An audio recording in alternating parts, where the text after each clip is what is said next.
साधकात प्रभुसिद्धायां जायते लोकसंग्रहः येनोन्मार्गं परित्यज्य भवन्ति धार्मिका जनाः.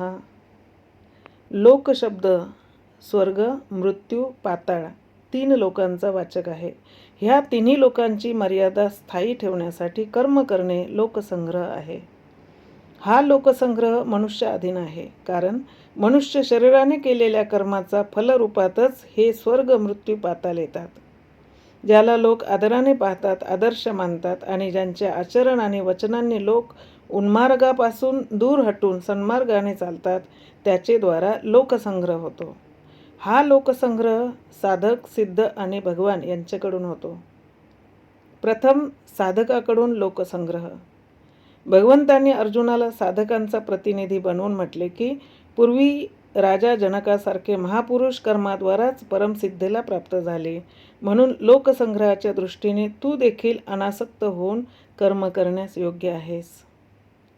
दुसरा, सिद्धाद्वारा लोकसंग्रह. सिद्ध महापुरुष जे जे आचरण करतात, अन्य माणसे देखील तसेच वागतात. ते आपल्या वाणीने जे बोलतात त्याचेच अन्य लोक अनुवर्तन करतात. कर्मात आसक्त माणूस ज्याप्रमाणे दक्षतेने व तत्परतेने कर्म करतो, सिद्ध महापुरुषाने देखील लोकसंग्रहाच्या इच्छेने अनासक्त भावाने कर्म करावे. तिसरा, भगवंताद्वारा लोकसंग्रह. भगवान स्वतःसाठी म्हणतात की ह्या त्रैलोक्यात मला काहीही करणे बाकी नाही आणि काहीच अप्राप्तव्य नाही, तरी देखील मी कर्तव्य कर्म करतो. जर मी निरालस्य होऊन कर्तव्य कर्म केले नाही तर लोक माझ्याप्रमाणेच वागतील. ते देखील कर्तव्य कर्म सोडून देतील, त्यामुळे पतन होईल. जर मी कर्तव्य कर्म न केले तर संकरतेचा उत्पन्न करता आणि प्रजानाशक बनेल. वास्तविक लोकसंग्रह भगवान आणि सिद्धांकडूनच होतो, कारण ते निस्वार्थी असतात. साधकाला आपल्या स्वतःचे कल्याणही साधायचे असल्यामुळे त्याच्याकडून तितका लोकसंग्रह होऊ शकत नाही. ज्ञातव्य. भगवान आणि सिद्ध महापुरुषांकडून ते निष्काम असल्यामुळे शुद्ध आदर्श लोकसंग्रह होतो, पण साधकाकडून तो पूर्णतः निष्काम नसतो, म्हणून गौण रीतीने लोकसंग्रह होतो. सामान्य माणसात सकाम भाव असल्यामुळे त्यांच्याकडून लोकसंग्रह होत नाही. लोकसंग्रह 2 पद्धतीने होतो. आचरणाने. मनुष्य ज्या वर्णाचा, आश्रमाचा असेल त्यानुसार शास्त्र आज्ञाप्रमाणे निष्काम भावाने केवळ जगाच्या हितासाठीच कर्म करावे. वचनाने.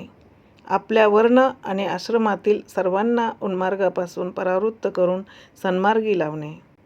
ह्या दोन्ही प्रकाराने लोकसंग्रहात आचरणाने लोकांवर जो परिणाम होतो तसा वचनांनी होत नाही. ज्याचे आचरण वर्णाश्रम मर्यादानुसार असते त्याच्याच वचनांचा लोकांवर परिणाम होतो. हे दर्शवण्यासाठीच भगवंतांनी ह्या श्लोकाच्या पूर्वार्धात यत यत तत तत आणि एव हे 5 शब्द दिले असून उत्तरार्धात यत आणि तत हे 2 शब्द दिले आहेत. आपल्या आचरणाचा प्रभाव बोलण्यापेक्षा अधिक पडतो, म्हणून दुसऱ्यावर प्रभाव टाकण्यात आचरण मुख्य आहे. आचरणात दंभ नसावा. देखाव्यासाठी वर वर आचरण नसावे. ते लोकमर्यादेप्रमाणे असावे. जनसमुदायात अथवा एकांतात आपल्या कर्तव्याचे पालन सारखेच प्रामाणिकपणे केले पाहिजे. मग ते कोणी पाहो न पाहो, मानो की न मानो. त्यात निस्वार्थ भाव व विश्वहिताचा उद्देश असावा. आपल्या कल्याणाचा भाव ठेवून कर्म करणे सुद्धा स्वार्थ आहे. म्हणून लोकसंग्रह करण्याने हा भाव सोडून जगत कल्याणाचाच भाव ठेवावा, कारण स्वार्थी भावाने लोकसंग्रह पूर्णपणे होऊ शकत नाही. म्हणून निस्वार्थ भावाने व दुसऱ्याच्या कल्याणार्थ कर्म केल्यानेच आपोआपच लोकांचे हित होते. जसे बर्फाजवळ जाताच शीतलता मिळते, अग्नीजवळ जाताच उष्ण मिळते, तसेच अशा माणसाजवळ गेल्यास त्याचे स्मरण केल्यानेही लोकांचे कल्याण होते. जर असा माणूस गृहस्थाश्रमी असेल तर त्याच्या घरचे अन्न पाणी घेणाऱ्याचेही कल्याण होते. जर तो संन्यासी असेल तर तो ज्यांचे अन्न पाणी ग्रहण करील त्या दात्यांचेही कल्याण होते. अशा लोकसंग्रही महापुरुषांचे दर्शन, भाषण आणि चिंतन देखील कल्याणकारक असते. तो जिवंत असताना त्याचे आचरण, वचने, भाव यांचा प्राण्यांवर जितका परिणाम होतो तितकाच त्याच्या मृत्यूनंतर देखील होतो. त्या महापुरुषाने दिलेली उपदेश, वचने आकाशात स्थायी रूपाने राहतात. ती अधिकारी व्यक्तींना जिज्ञासा व उत्कंठा यानुसार मिळतात.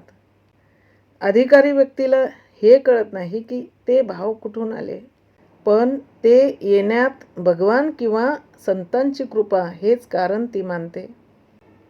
महापुरुषाकडून सर्व क्रिया आदर्शरूप होतात. ज्ञानी महापुरुष देखील सकाम भावाने फलासक्ती ठेवून शास्त्रविहित कर्मे करणारा प्रमाणेच तत्परतेने कर्म करतात. कर्मयोगी साधकाचा कर्म करण्याचा स्वभाव सिद्धावस्थेतही कायम राहतो.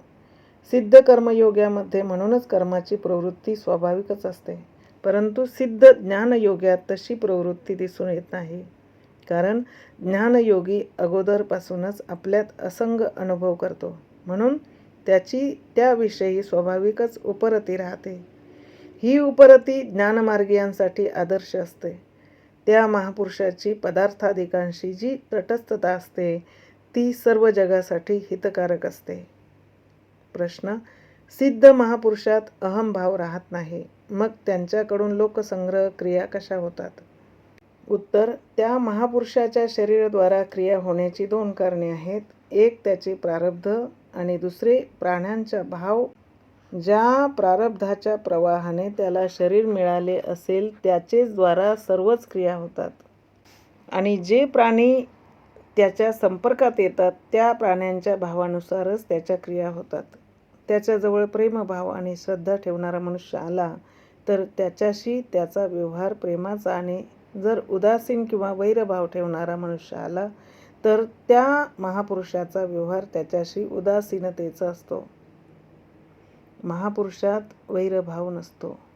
जगात ज्यावेळी ज्या योगसाधनेची म्हणजे ज्ञानयोग, भक्तियोग, कर्मयोग इत्यादीपैकी आवश्यकता असते त्यावेळी संत महापुरुषांकडून त्याच योग साधनेचा प्रचार होतो. जसे ज्यावेळी जगाला ज्ञानयोगाची आवश्यकता होती त्यावेळी श्री आद्य शंकराचार्यांद्वारा ज्ञानयोगाचा विशेष प्रचार झाला, आणि ज्यावेळी भक्तियोगाची गरज होती त्यावेळी श्री रामानुजाचार्यांकडून भक्तियोगाचा विशेष प्रचार झाला.